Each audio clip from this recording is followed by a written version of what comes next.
Good afternoon and welcome to Pakistan Today News from our London studio. I'm Chris Taylor. We begin with Pakistan's renewed defense ties with the Kingdom of Saudi Arabia. The Saudi Armed Forces chief, Fayyad bin Hamid al-Rawaili, visited Islamabad where he met Prime Minister Shehbaz Sharif and senior officials. His discussions conveyed Riyadh's strong desire to elevate its defense and strategic partnership with Pakistan. Both sides reaffirmed their historic fraternal bond and explored deeper cooperation, including joint military training, exercises, and counter-terrorism efforts. Officials say the visit signals a fresh push to strengthen long-term strategic coordination between the two nations. Turning to Gilgit-Baltistan, where the Regional Assembly has completed its 5-year term. The Assembly held its final session at midnight, passing 12 bills ranging from adventure tourism to tobacco control. Retired Justice Yar Mohammed has now been appointed Caretaker Chief Minister. Under the GB Order of 2018, fresh elections are expected within 60 days. The transition marks a significant political moment for the region as legislative responsibilities shift to the caretaker setup. For more on developments in Gilgit-Baltistan, we're joined by our reporter Adam Khan in the northern areas. Adam, what can you tell us about the atmosphere as the Assembly wraps up its term? Chris, the mood here has been both reflective and anticipatory. Lawmakers highlighted the progress made over 5 years, particularly in tourism and local governance reforms. The passage of 12 bills in a single session underscored a final push to complete pending legislative work.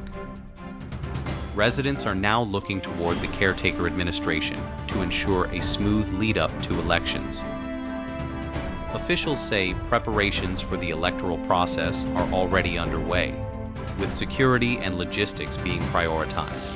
Thank you, Adam. In other news, a senior Pakistani diplomat has met with the governor of Afghanistan's Nangarhar province as cross-border tensions rise. The meeting follows a suicide attack in Peshawar's Sadar area that killed 3 federal constabulary personnel. Both sides are now working to rebuild bilateral trust, with discussions focusing on security coordination and cultural ties. Officials say the dialogue aims to prevent further escalation and stabilize border dynamics. Meanwhile, in Balochistan, the Peshawar-bound Jafar Express has come under yet another armed attack, its 6th in just 1 month. This latest incident occurred in the Bolan Pass, where gunmen opened fire from surrounding hills. Security personnel on the train returned fire, and fortunately no casualties were reported. A thorough security sweep allowed the train to continue its journey. Following repeated attacks, railway authorities have further strengthened security along vulnerable stretches of the route. Back in Islamabad, Prime Minister Shehbaz Sharif has abolished the 0.25% export development surcharge to support Pakistani exporters.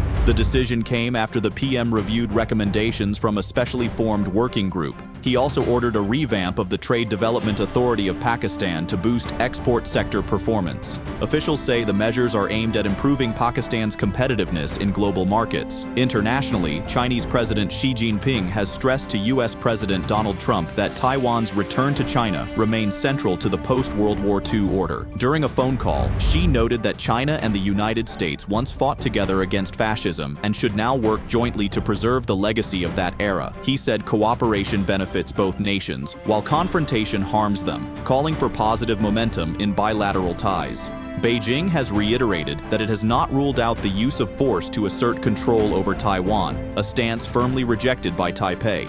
And finally, a significant geological event in Ethiopia. The highly Gobi volcano in the Afar region has erupted, sending an ash cloud nearly 14 kilometers high. According to the Pakistan Meteorological Department, the ash is expected to drift over Yemen and Oman, but poses no major threat to Pakistan's southern coastal areas, including Karachi. The ash layer is projected to travel at approximately 50,000 feet, and aviation authorities have issued advisories. Monitoring continues as regional weather systems track the cloud's movement. That's all for now. You're watching Pakistan Today News. I'm Chris Taylor.